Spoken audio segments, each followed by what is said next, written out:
Bon, alors du coup, j'ai plus à me présenter. Je pense que ça c'est fait. Mais à toute fin utile, pour tous ceux qui viennent d'arriver, donc je suis Marianne et directrice des affaires publiques et des programmes chez France Digital. On est ce matin avec Com Fouque, excuse-moi, de Indie, et Clément Moguet de Agicap.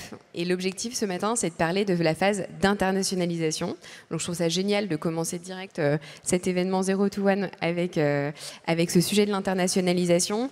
Très rapidement, nous, comment est-ce qu'on l'aborde au sein de France Digital, le sujet de l'internationalisation? C'est qu'on va créer des échanges entre CFO, entre HR, entre CEO de start-up qui sont déjà passés à l'échelle, qui sont déjà partis aux États-Unis, qui ont déjà ouvert les US, l'UE, l'Asie, et qui vont échanger avec leurs pairs sur leurs enjeux d'internationalisation. Et donc, ça se fait dans le cadre de petits-déj, d'échanges. Et donc, c'est comme ça que nous, on aborde le sujet de l'internationalisation, c'est les échanges entre pairs. Donc, c'est un peu l'objectif aussi de ce matin, c'est de pouvoir justement échanger sur vos meilleures pratiques, sachant que vous avez eu tous les deux des phases d'internationalisation tout à fait différentes, des structures d'internationalisation tout à fait différentes. Donc pour commencer, ce que je vous propose, c'est que par exemple, Com, tu te présentes en 2-3 points. Quelle est ton activité, comment est-ce que tu te structures, etc. Ouais. Salut à tous, je m'appelle Com, je suis cofondateur et CEO de Indie. Indie, en quelques mots, on automatise la comptabilité et les déclarations fiscales et sociales des petits indépendants.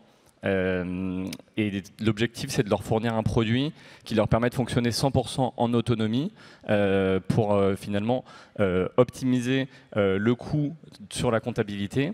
Aujourd'hui, on travaille essentiellement avec des professions libérales et avec des freelances et des consultants.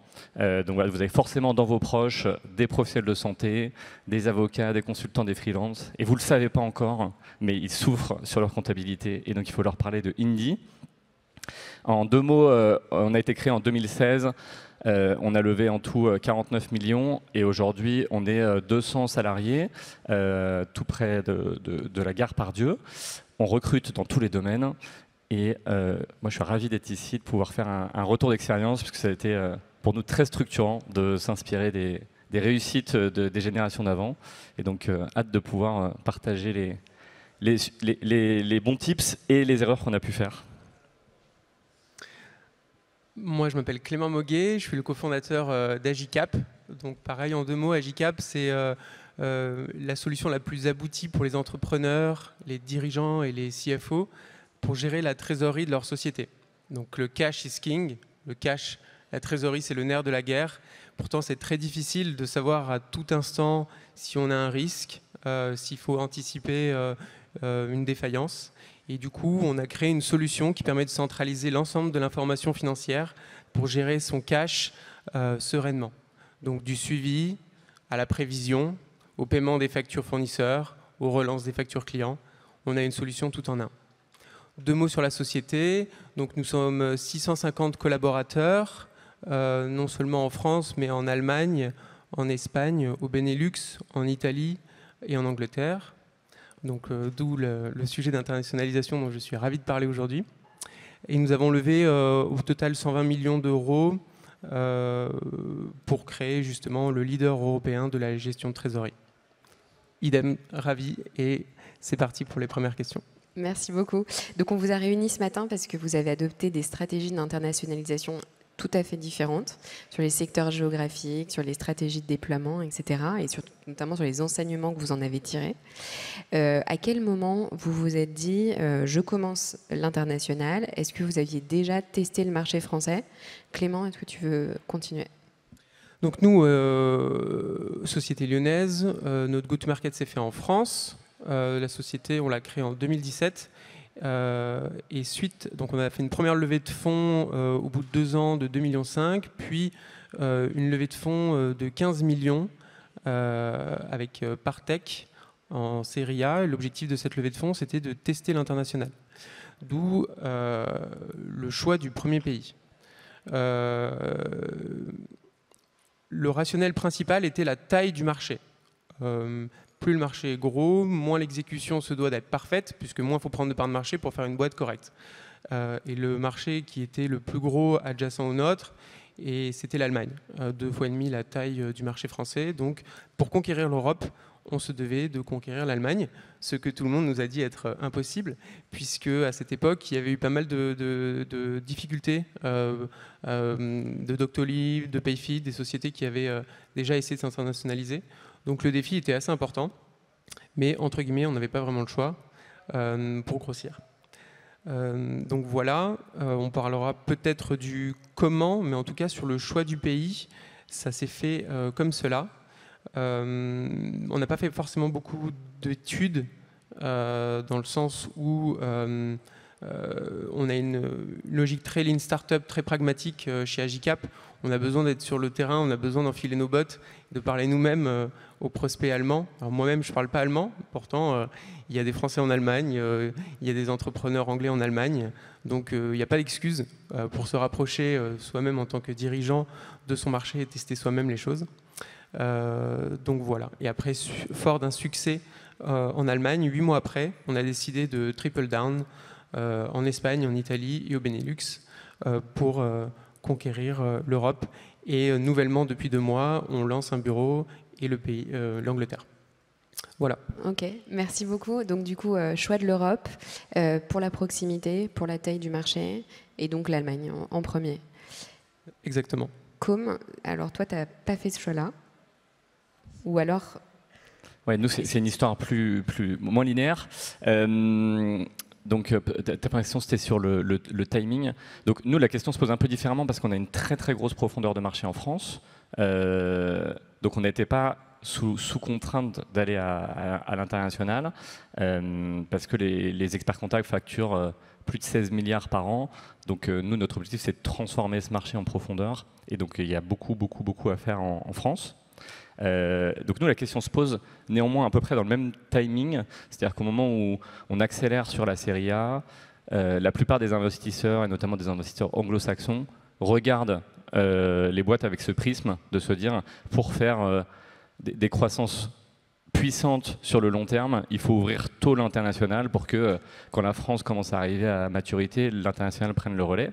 Et donc, c'est vrai que c'est un peu schizophrénique quand tu es entrepreneur, tu as un début de market fit, une très très forte accélération, donc beaucoup de sujets opérationnels à gérer. Nous, à l'époque, on est 18 et se pose la question de l'international. Qu'est-ce que tu fais sur l'international? Pour le moment, j'essaie déjà de recruter 40 personnes d'un coup. Et donc, du coup, on se projette très très vite sur l'international. Même raisonnement que Clément, pour le coup, c'est... nous, on voit qu'il y a un succès très fort aux US sur un produit similaire. Donc, on se dit, on va faire un équivalent européen. Et on se projette après 2 semaines d'études sur l'Allemagne en premier, parce que plus gros marché. Nous, on a une forte barrière pour ouvrir un marché parce que la comptabilité, il y a des contraintes très très locales. Donc d'un point de vue métier, il faut vraiment recoder en profondeur le produit. C'est pas juste de l'adaptation locale et de la traduction. Et on se lance en Allemagne. Même démarche aussi très très lean, très très entrepreneuriale. Donc avec un côté quasi fake it until you make it, où tu traduis le produit pour faire un peu des tours de magie et très très vite te confronter au marché en montrant le produit à des clients et en voyant ce qui se passe. Et donc nous, ça nous permet de faire le constat en 4-6 mois que l'Allemagne, c'est un contexte de marché très différent, avec un rôle très différent de l'expert comptable en Allemagne versus la France. Et donc du coup, on sent que ça va être très pénible et on n'a pas forcément envie de double down sur l'Allemagne. Et donc à ce moment-là, on prend un pas de recul et on fait une analyse plus structurée des différents pays, des différents marchés. Et cette fois, on fait un choix beaucoup plus éduqué d'aller aux États-Unis, challenger du coup la boîte qui avait été la source d'inspiration initiale, ce très gros succès aux US qu'on a essayé de répliquer. Et là, on se parle de produits qui ont plus d'1 million d'utilisateurs. Donc voilà, c'est des très très gros enjeux business. Voilà. Et avec un choix aussi assez atypique, puisque du coup, je pense que c'est important, on va peut-être revenir dessus sur le type de boîte et le modèle de boîte. Nous, on est une entreprise qui est dont la croissance est drivée par le produit, c'est-à-dire que l'essentiel de notre croissance vient du bouche à oreille et de la satisfaction produit. Et donc la clé pour nous pour entrer sur un marché, c'est d'avoir un niveau de satisfaction ultra élevé qui déclenche ces mécaniques de bouche à oreille. Et donc nous, pour lancer les US, on a fait un choix assez audacieux, c'est que toute l'équipe US est basée à Lyon, on n'a pas d'équipe aux US, on échange en visio avec des gens aux US, on recrute éventuellement des freelances aux US, jusqu'à trouver ce parfait market fit aux US. Et là, on ouvrira seulement un bureau aux US. Et donc, du coup, c'est beaucoup moins coûteux, beaucoup plus lean. Et ça nous permet en tout cas, ça nous a permis de faire maintenant le 0 to 1, puisqu'on en est là. Nous, on en est tout juste là. Aujourd'hui, on a fait 0 to 1. On a plus de 100 clients payants aux US. Et c'est le tout début. Et du coup, peut-être pour compléter, parce que c'est intéressant, je sais qu'il y a beaucoup d'entrepreneurs dans la salle. Du coup, l'idée, c'est à la fois de parler à bâton rompu et d'expliquer aussi quel type de boîte on a pour voir si ça fait écho avec les types de boîtes que vous avez. Donc nous, on n'est pas product-led dans le sens où donc on a un produit qui coûte plus cher, qui est un peu complexe, qui nécessite une forme d'onboarding, une forme d'éducation lors de la prise en main. Donc on a beaucoup de commerciaux. Toute personne qui s'inscrit sur l'application est appelée dans les 30 secondes et se voit proposer une démonstration. La démonstration étant l'opportunité pour lui de mettre en place gratuitement la solution. Ça suppose quoi? Ça suppose une force de frappe importante. On a plus d'une centaine, 120 commerciaux en France et en Europe. Donc, qu'est-ce que ça veut dire? Ça veut dire que à la fois sur notre go-to-market allemand, ce qu'on a fait, c'est plutôt que de recruter tout de suite un country manager, quelqu'un de très senior, qui connaîtra moins le produit que vous, qui connaîtra moins le persona client que vous, autant recruter des sales. Donc on a recruté des sales allemands à qui on a dit, à qui j'ai dit, j'ai pas grand chose à t'offrir, il n'y a pas de boîte, il y a beaucoup de risques, je suis pas sûr que ça va le faire, mais je te jure, ça va être super. Il y en a 1, 2, 3 qui ont dit banco, donc ils sont venus à Lyon. Nécessité de venir à Lyon pour justement se former avec toute l'ingénierie produit, parce que le cœur du réacteur est ici, nous sommes à Vèze.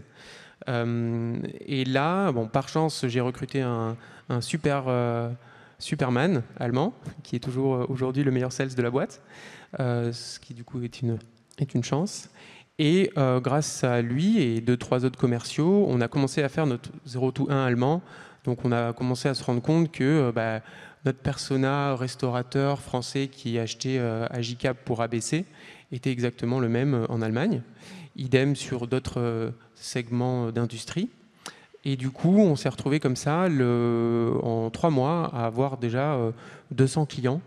Et c'est là où, en fait, on a recruté 15, 20 premiers Allemands en les faisant venir à Lyon.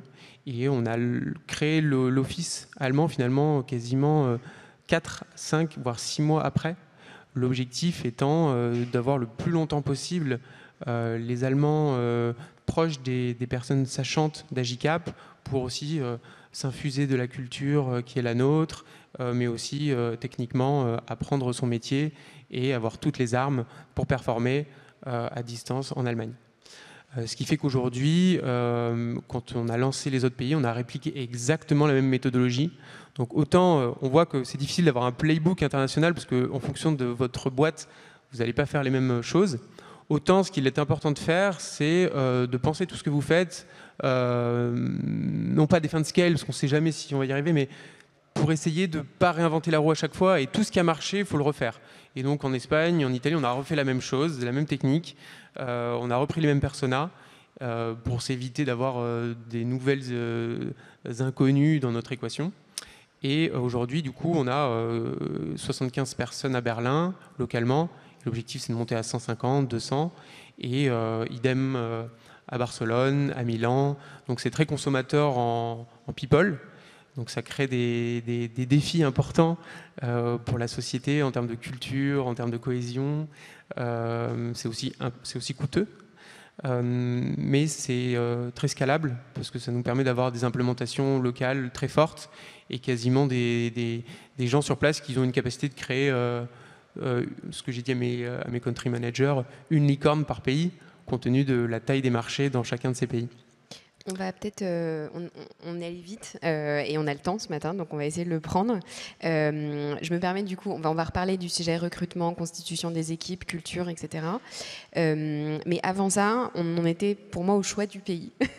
Et du coup, comme on est face à des entrepreneurs qui ont un peu besoin d'avoir des clés, vous avez tous les deux évoqué le sujet d'avoir fait une étude d'abord en 2 semaines ou une étude un peu plus approfondie. Quelles étaient vos ressources ? Sur quels ont été vos relais pour avoir des informations? Est-ce que vous avez des éléments à partager là-dessus? Est-ce que tu veux commencer, Com?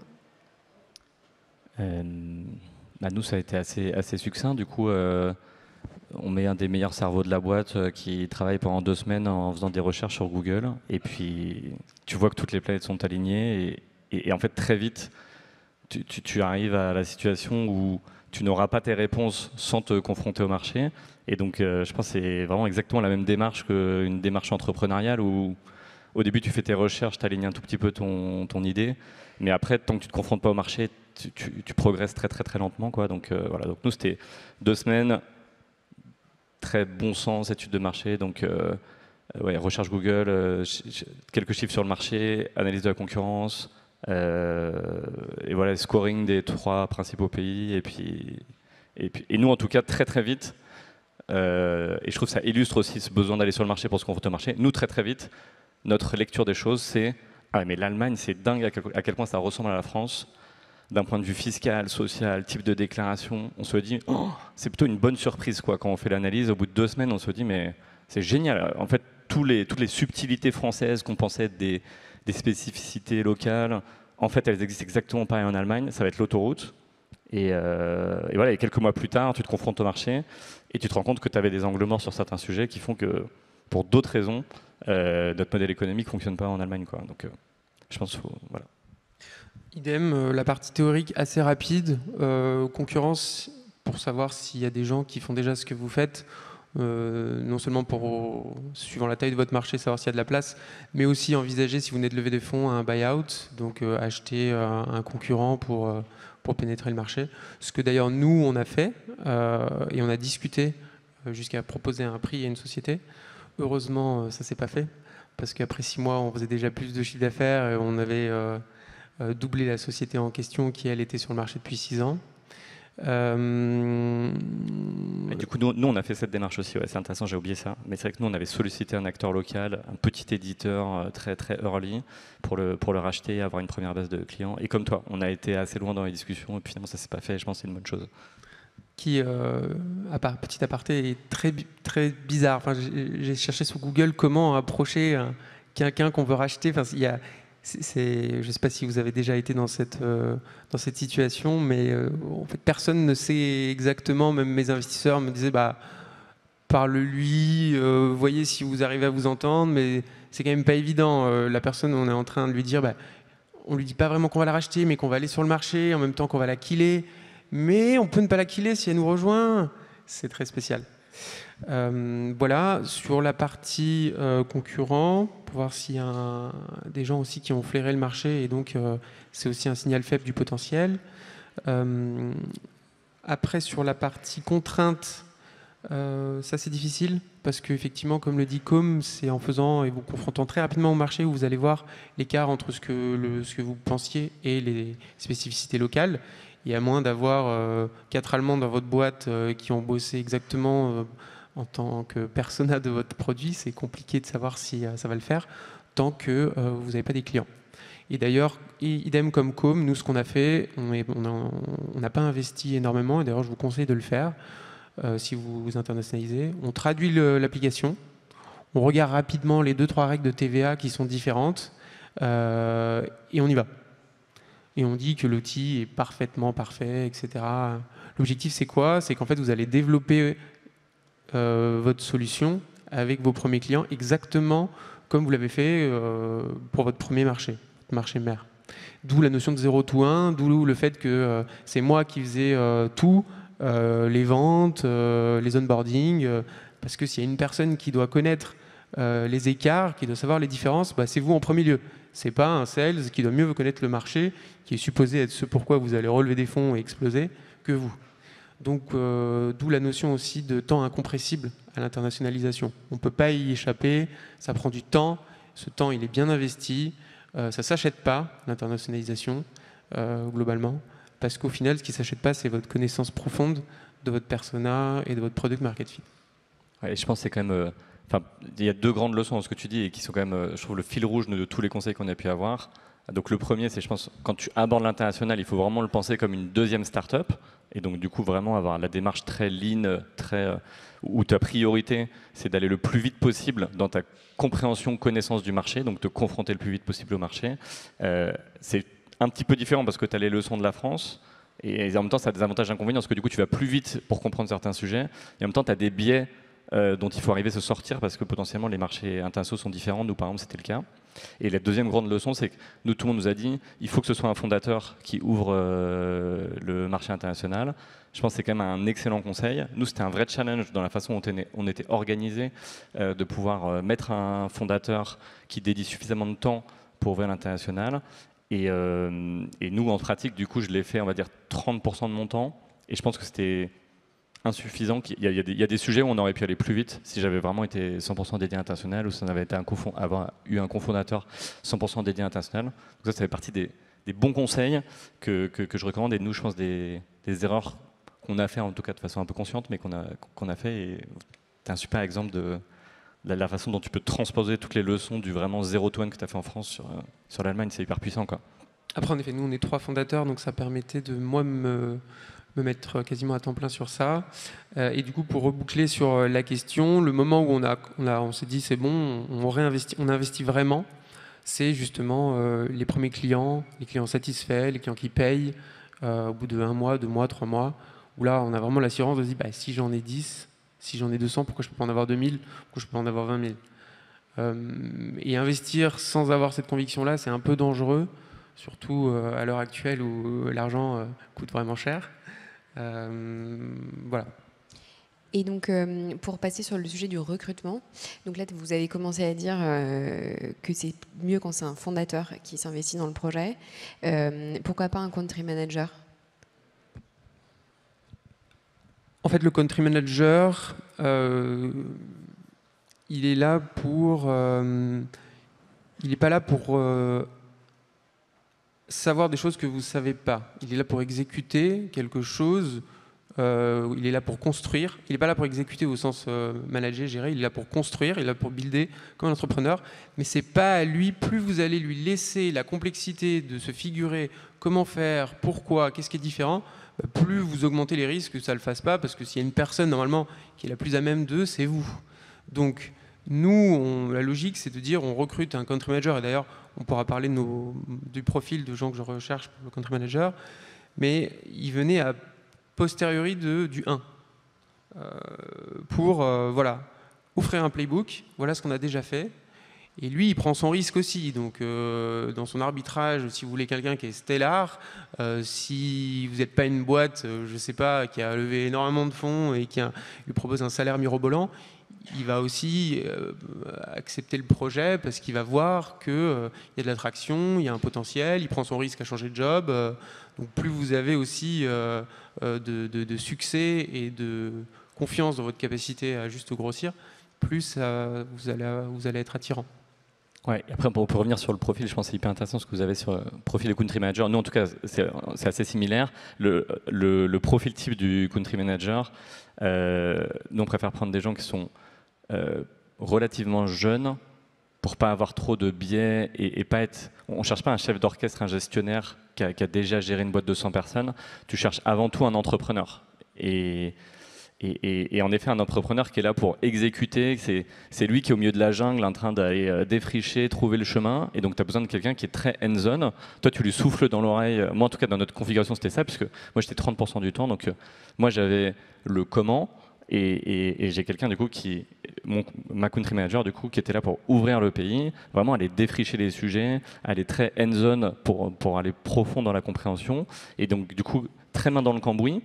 Et en même temps, ta grille d'évaluation de ton product manager, en tout cas pour moi, c'est entrepreneur. Donc ce que je mets derrière entrepreneur, c'est business sense, être capable de tout de suite se figurer voilà, la tension, les rapports de force sur le marché et comment les business existants arrivent à faire leur trou. Et puis extrêmement drivé, c'est-à-dire vraiment quelqu'un qui fonce dans le tas, qui est extrêmement motivé, ambitieux, en autonomie. Et du coup, qui n'a plus qu'à piloter finalement pour arriver à réussir cette exploration. Et du coup, par définition, c'est souvent plutôt des profils jeunes et ambitieux qui ont envie d'ouvrir des pays. Et c'est quand même des playbooks qui fonctionnent assez bien quand on compare aussi à d'autres scale-up qui l'ont fait. Ce profil type, je trouve qu'il revient assez souvent, quoi. Je suis tout à fait d'accord. Donc plutôt généraliste. Moi, j'ai que des généralistes. C'est pas des gens qui ont fait que de la vente ou que du customer success ou que du produit. Donc plutôt issus du conseil, conseil en stratégie, tier 1. Point important, en fait c'est tellement dur que ce que vous voulez c'est maximiser les chances qu'à minima 12 mois, il s'est passé un truc. Donc il ne faut pas prendre quelqu'un en pensant à ce que devrait être la boîte dans 5 ans et lui a priori il serait bon pour. Quitte à dans 12 mois changer de personne.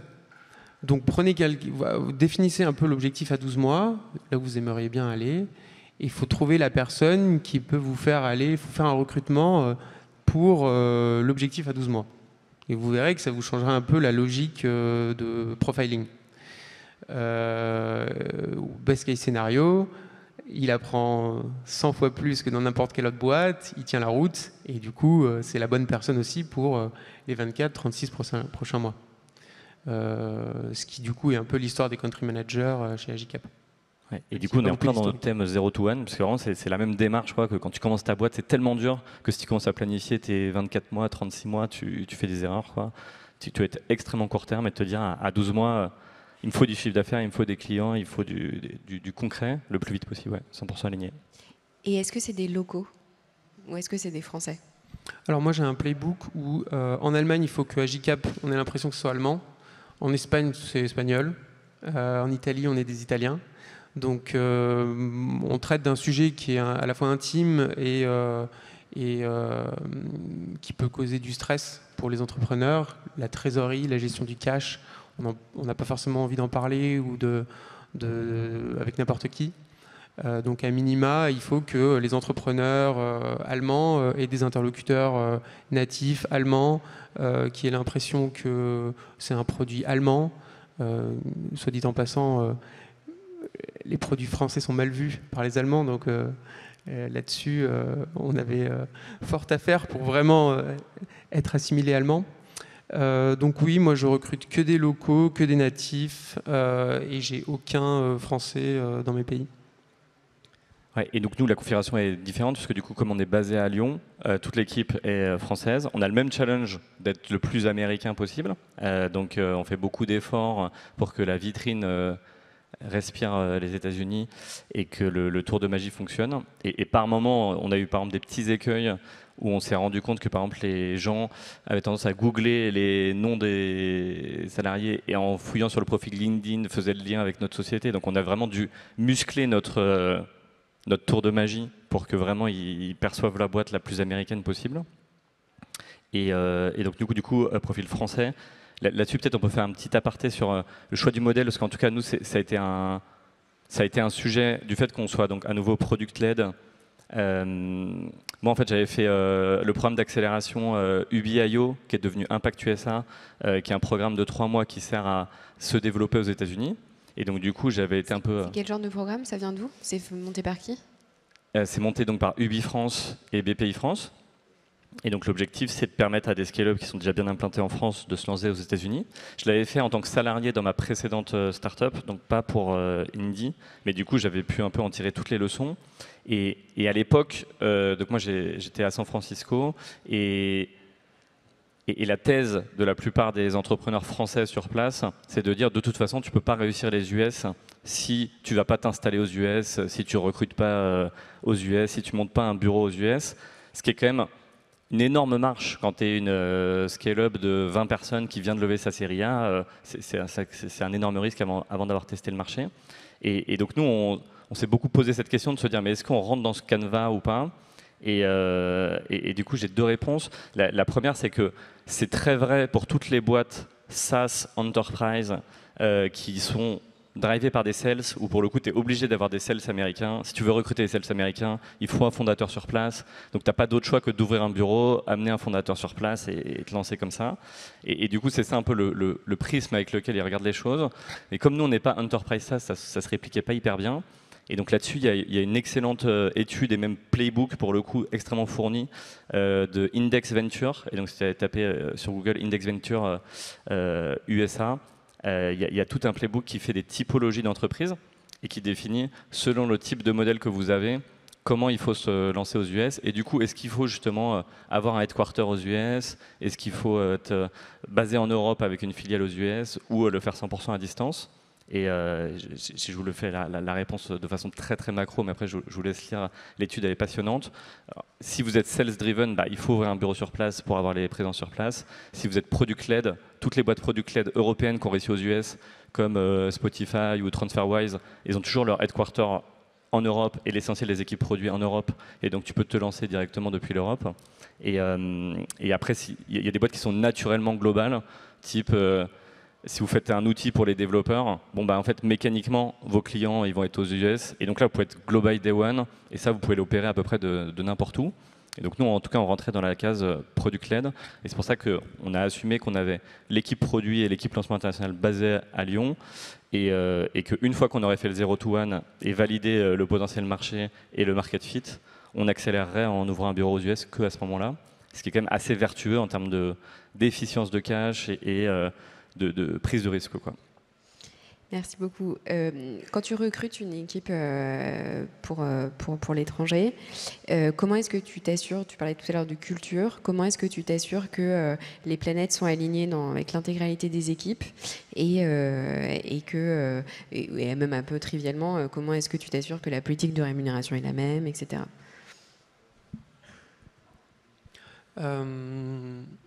Nous, le parti pris justement de l'ouverture du bureau un peu en décalé de l'obtention des premiers clients, c'était pour donner toutes les chances aux premiers recrutés de s'assimiler à JCAP, de sentir qu'ils font partie d'un groupe et que ce n'est pas juste une filiale à l'étranger qui démarre.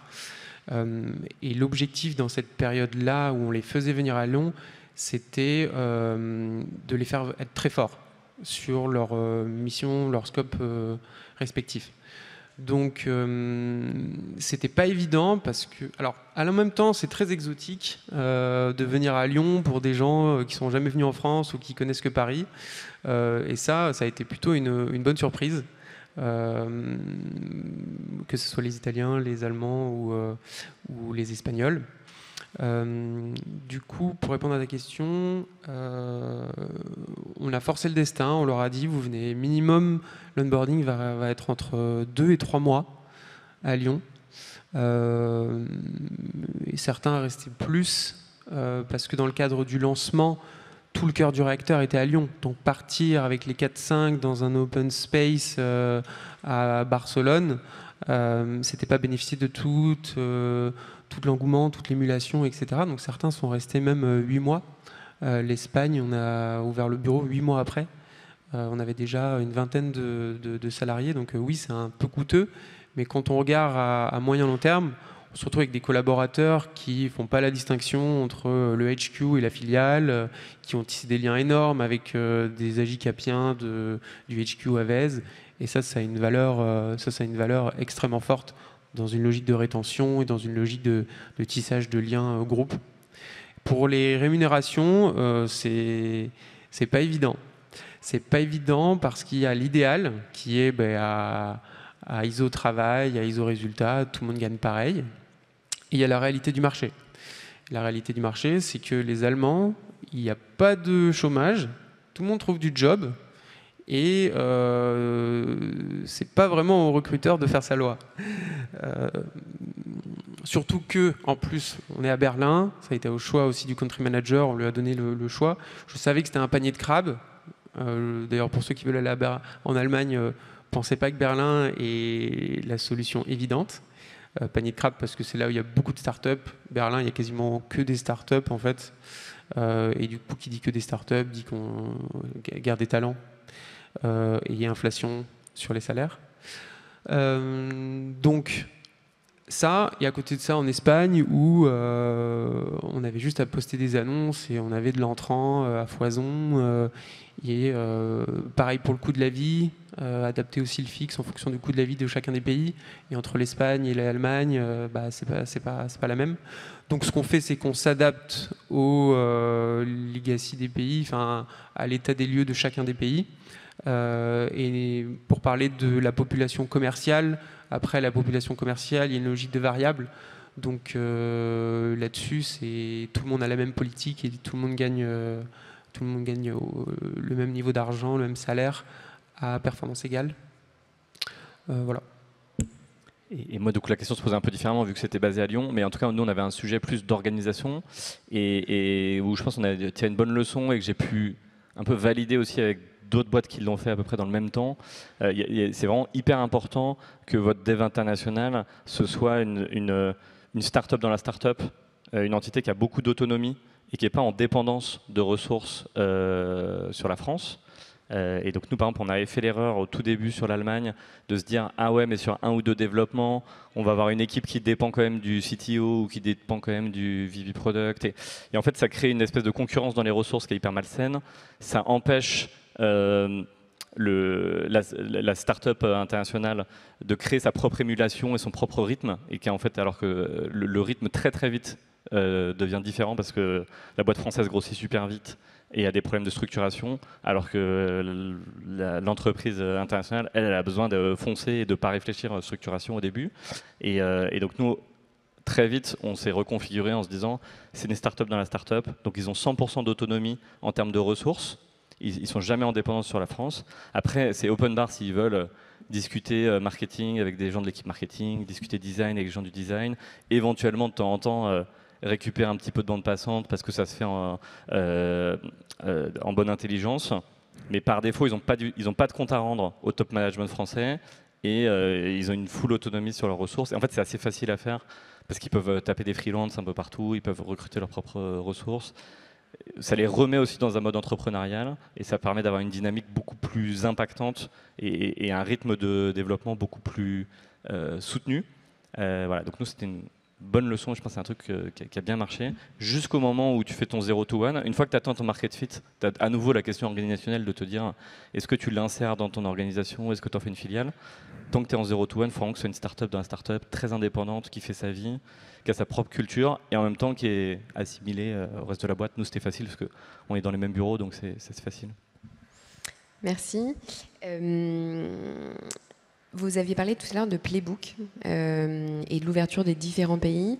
Est-ce que c'est parfaitement duplicable une fois que vous avez fait un premier pays? Est-ce que c'est, ouvrir l'Allemagne, l'Espagne, etc., c'est la même chose? Et du coup, est-ce qu'il y a des conseils pour dupliquer?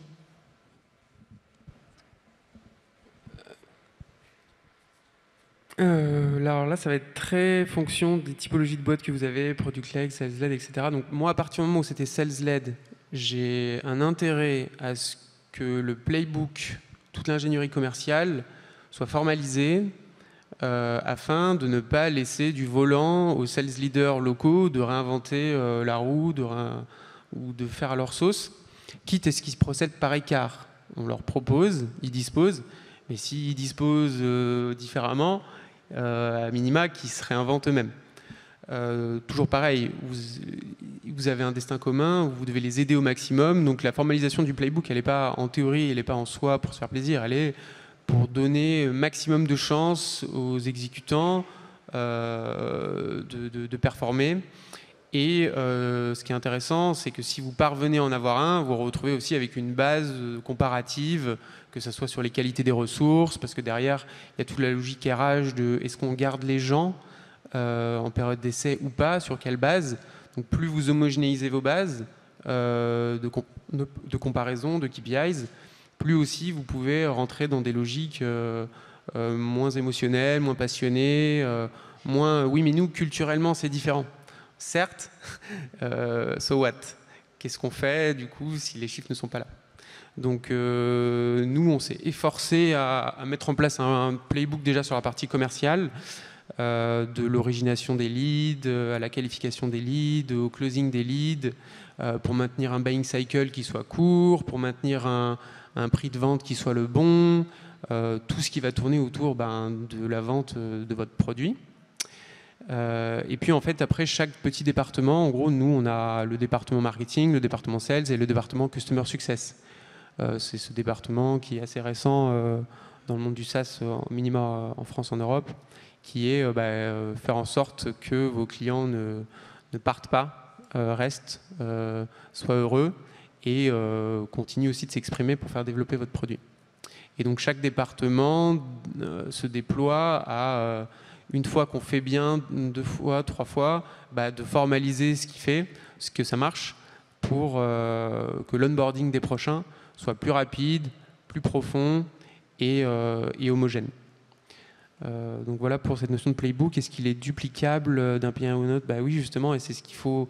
C'est ce qui fait que nous, on a levé autant d'argent en série B, c'est que on avait un modèle scalable, c'est-à-dire qu'on prouvait, malgré les difficultés, enfin les contraintes, les challenges produits, d'adapter le produit aux écosystèmes de logiciels locaux pour connecter la donnée financière locale, etc. On avait toute une mécanique RH, de la capacité à recruter de manière volumique, à la capacité à onboarder, à la capacité à faire performer des sales rapidement, qui faisait qu'on avait on avait une petite recette, même si j'aime pas employer ce mot-là parce que ça fait comme s'il existait quelque chose que tout le monde pouvait répliquer. Mais du coup, ayant en tête que vous le faites pour vous le faites pour vos ressources, et si vous levez des fonds, c'est aussi un argument d'autorité assez fort pour montrer que l'argent sera bien déployé parce que vous savez le déployer. Vous avez prouvé que vous savez bien le déployer et pour mettre à l'échelle, il suffit de faire plus, tout simplement. Oui, je pense que la clé d'entrée, c'est quand même, du coup, c'est quoi votre type de business? Et donc, selon le type de business, c'est facile à répliquer ou pas. Nous, en l'occurrence, c'était notre principale leçon en Allemagne, c'est de se dire chaque pays a un contexte business qui est différent parce que de par la réglementation, l'expert comptable a un rôle qui est différent dans les pays. Et donc, par définition, c'est pas réplicable et c'est presque un peu l'erreur originelle qu'on a faite de se dire tiens, on va transposer notre playbook et ça va bien fonctionner, puisque d'un point de vue produit, en gros, il y a la même chose à faire. Et donc, voilà. Et donc, nous, on se dit chaque pays est un marché différent, qui a un market fit différent. Ça veut dire qu'on n'a pas forcément les mêmes argumentaires de vente, on n'a pas forcément les mêmes raisons d'acheter pour les clients. Et donc, en fait, chaque pays est quasiment un nouveau business, même si on mutualise beaucoup la technologie, ce qui est quand même un vrai atout. Mais par contre, tout le go-to-market et tout le message marketing et le product market fit doit être repensé à chaque fois, quoi. Et justement, quand on parle de marketing, entre la France et les US, qu'est-ce qui est différent pour vous? Moi, j'ai pas vraiment de recul là-dessus, donc je ne vais pas donner des grandes leçons. Nous, on a réussi à faire notre 0 to 1. On nous a beaucoup décrit ces défenses culturelles. Moi, j'ai toujours le sentiment que c'est un peu surcoté, on va dire. Ça fait sophistiqué de se dire qu'il y a des très très grandes différences. Nous, en tout cas, on a fait une copy marketing aux US qui fonctionne bien et qui transforme. Par contre, il y avait vraiment un sujet de être le plus américain possible, ça en a déjà parlé. Et donc, vraiment très très bien faire le tour de magie, le voile qui fait que la boîte est perçue comme américaine. Voilà. Et après, nous, on n'a pas encore scalé la partie marketing go-to-market vu qu'on est juste après le 0 to 1, donc j'ai pas encore les retours d'expérience, mais on reviendra dans 2 ans et je vous dirai. Et vous avez tout internalisé ou vous avez fait appel par moment à des consultants, à des agences? Nous, ce qui a été le plus violent, c'est le recrutement. Je crois qu'on a recruté 350 personnes en 1 an, c'est juste... c'est ouf. Bravo aux équipes de Talent Acquisition qui du coup sont internalisées et pour lequel il y a un playbook pour pouvoir recruter de manière aussi volumique.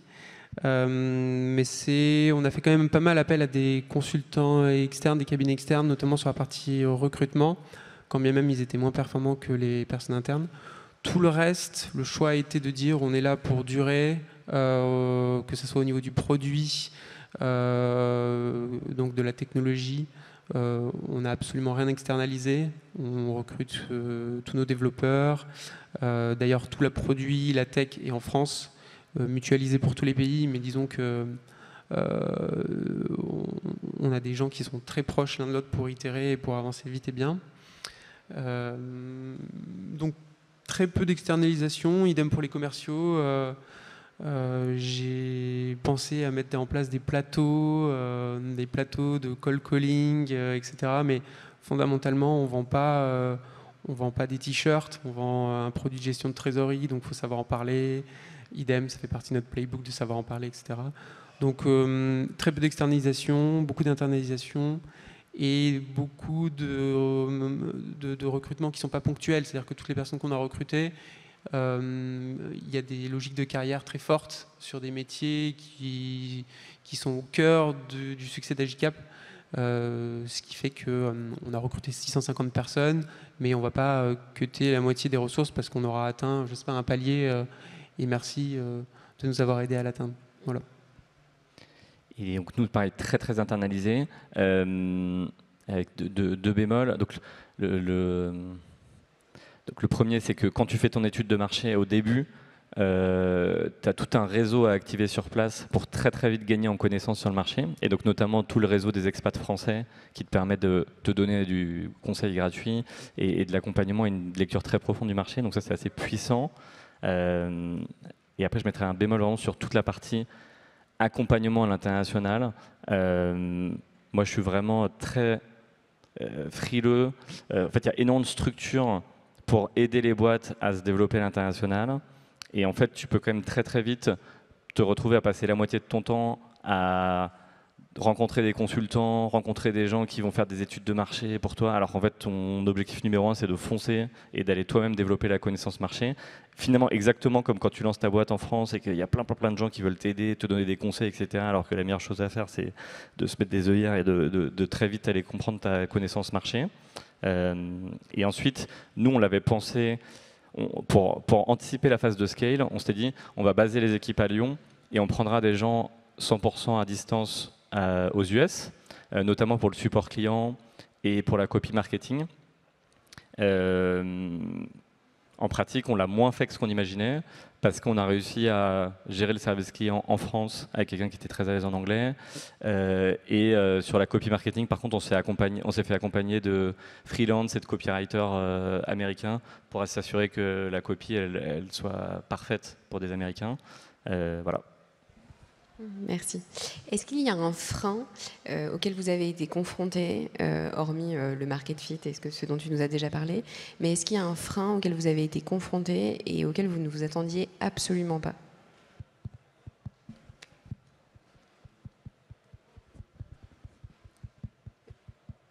En fait, c'est hyper difficile de savoir a posteriori là où on aurait pu aller plus vite, du coup. Ce qui dit frein dit qu'on a ralenti. J'ai pas trop le sentiment qu'on a ralenti chez Agicap, voire même on s'est mis à risque en allant trop vite. Quand on recrute autant de gens, les gens qui sont arrivés il y a 3 mois sont déjà les seniors, ont déjà l'impression d'être là depuis 2 ans, mais n'ont pas l'expertise managériale pour pouvoir onboarder, manager des gens quand même ils aient l'envie. Donc ça répond pas du tout à la question, mais pas vraiment. Pas vraiment. Et moi, je vais plutôt répondre aussi sous l'angle des erreurs qu'on a pu faire. Parce que sinon, je pense que c'est pareil, on a été quand même très vite. On a fait le 0 to 1 en 9 mois. Donc, je pense que c'était en phase avec nos objectifs. Par contre, une des erreurs qu'on a fait à un moment, c'est que comme on avait davantage de moyens que sur la France, on s'est permis de scaler un peu plus vite sur la partie acquisition 0 to 1, récupérer les premiers clients et pousser les boîtes un peu vite pour rapidement, un peu artificiellement, aller chercher ce market fit. Et je pense qu'on a eu quelques mois du coup d'accélération où on s'est un peu trop détaché des clients et on a commencé à regarder les choses de façon plus statistique, taux de conversion, etc. Finalement, une façon sophistiquée de piloter le business qui est celle qu'on utilise en France parce qu'on génère des dizaines de milliers de leads, on a des milliers de gens, donc on a besoin de le regarder de façon statistique. Alors que en fait, dans cette phase de 0 to 1, il faut vraiment être ultra proche des clients, ultra fin dans l'analyse des besoins, l'analyse des des freins à la conversion, très bien comprendre la segmentation, les personas. Et donc ça a été un moment, on a eu un petit revirement. Et donc là, je pense qu'on a peut-être perdu 1 ou 2 mois à un moment, de se dire, attends, non, mais on va reprendre client par client, chaque mec qui s'inscrit, on l'interviewe, on comprend en profondeur, c'est quoi ses pains, pourquoi il est là, qu'est-ce qui fait qu'il va acheter, pas acheter. Est-ce que si on avait des fonctionnalités en plus, il achèterait, pour être très granulaire, très fin dans le market fit. Et ça, c'est quelque chose que tu fais hyper naturellement quand tu as très peu de moyens parce que tu te bases sur chaque client. Quand tu as un peu plus de moyens, tu peux te permettre d'accélérer un peu plus vite. Et je pense que c'est une erreur. Voilà, faut vraiment, je pense que le fil conducteur de toute cette phase, c'est vraiment, comme quand tu lances une startup en France, maximiser la vitesse à laquelle tu comprends ton marché, tu comprends les besoins clients, tu comprends ton market fit de façon très granulaire, quoi. Est-ce qu'il y a des choses que vous auriez aimé savoir avant de vous lancer?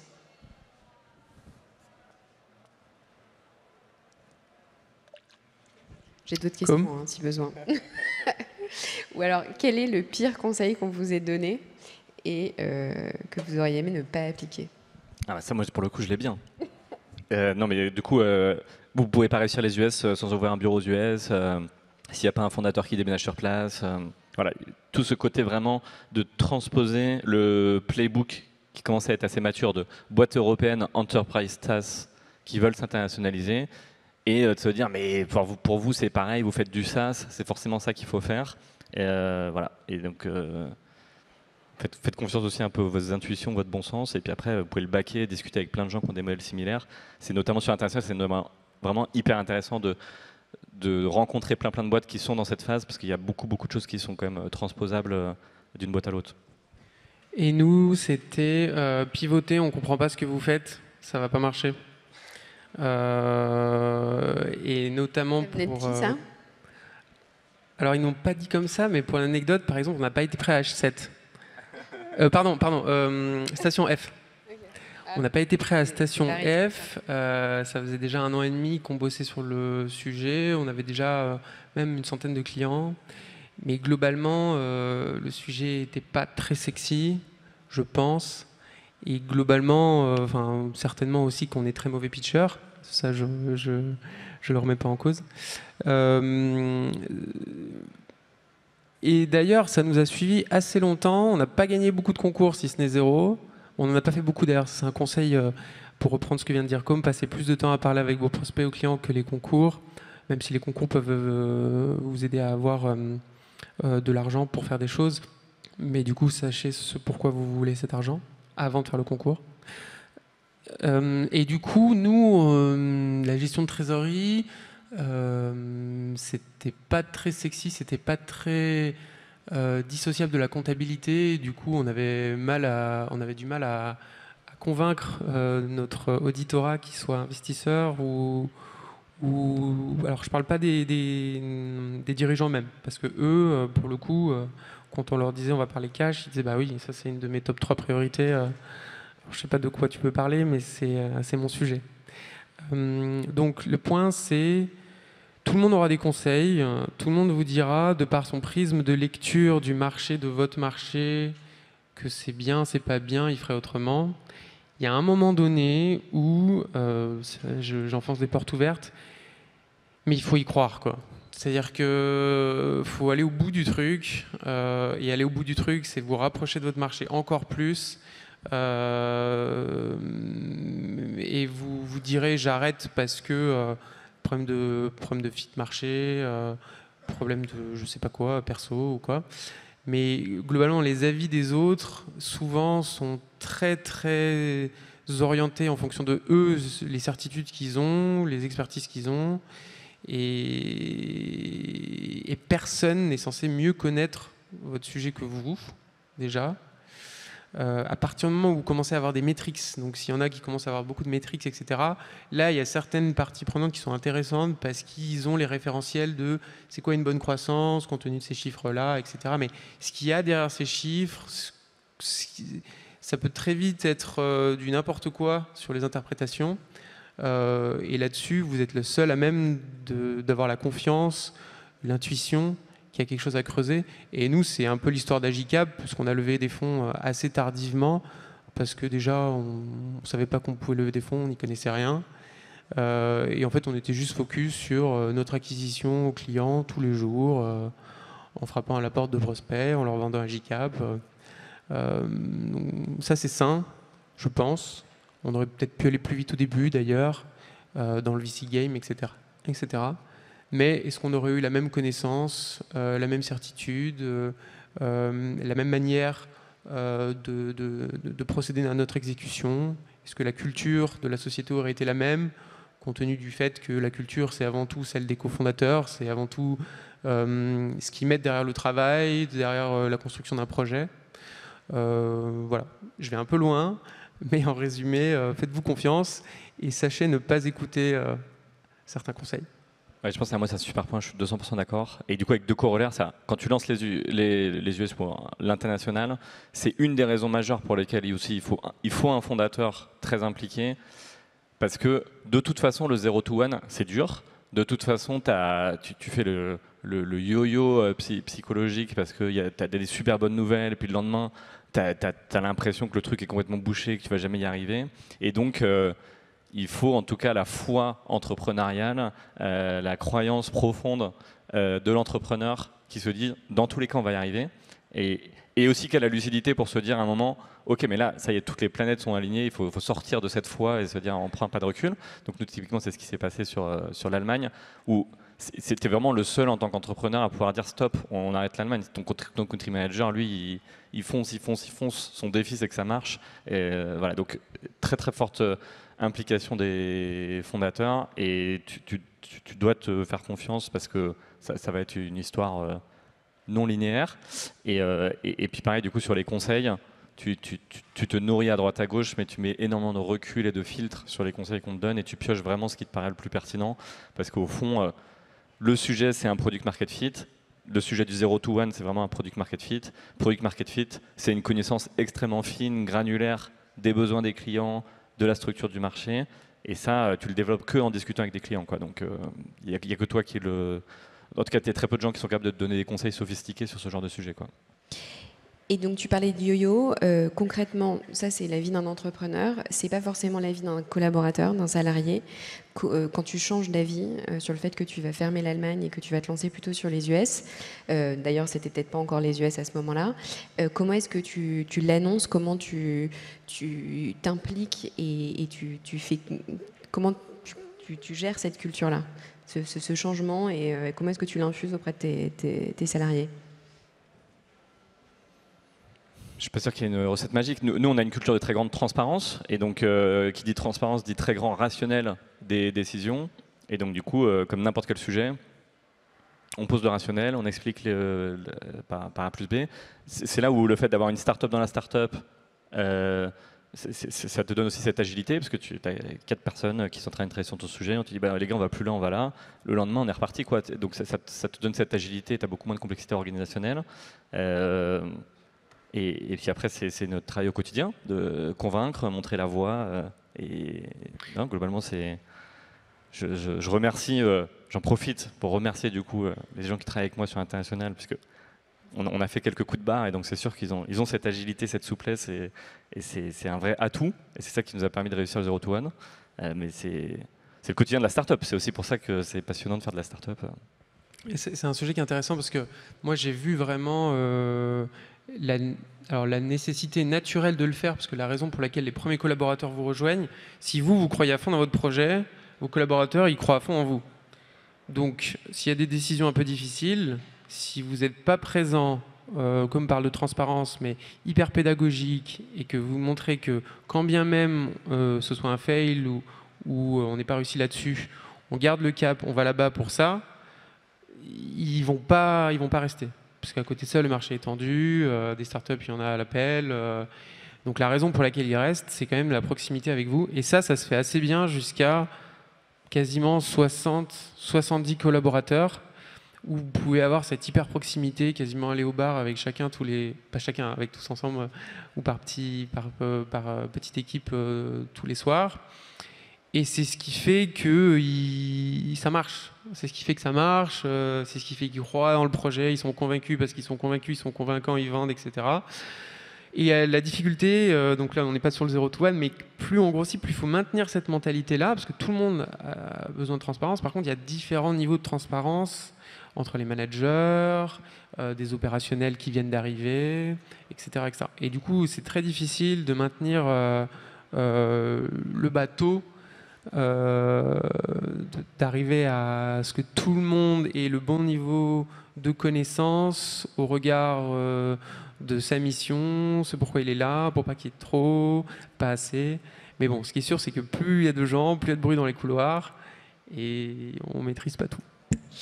Et très rapidement, en 30 secondes, l'un et l'autre, c'est quoi votre prochain passage? C'est 1 to 10, c'est quoi vos défis? Nous, sur International, on est vraiment tout pile on vient tout pile de finir le cycle 0 to 1. Et donc maintenant, on passe en phase de scale. Consolidation du produit sur les axes qu'on a identifiés, et puis structuration du go-to-market pour passer de quelques centaines d'abonnés à plusieurs milliers, dizaines de milliers. Et donc, voilà, on est vraiment tout pile au passage du chapitre 1 au chapitre 2. Passionnant, le moment le plus excitant. Et nous, on a ouvert le UK en février. On a plus de 100 clients. Donc, il faut en atteindre 1000. Et si on atteint 1000, on aura un beau tremplin pour les USA, avec une langue commune, des écosystèmes de logiciels communs, etc. Et là, j'irai voir Com et on prendra un café et tu m'expliqueras comment faire. Je crois qu'il y a quelques ressources qui ont été partagées. Eh ben, merci beaucoup à tous les deux pour cet échange. J'espère que ça vous a été utile. Et merci beaucoup à H7 d'avoir organisé cette table ronde. Je suis ravie d'avoir pu animer ça avec vous. À très bientôt. Merci beaucoup.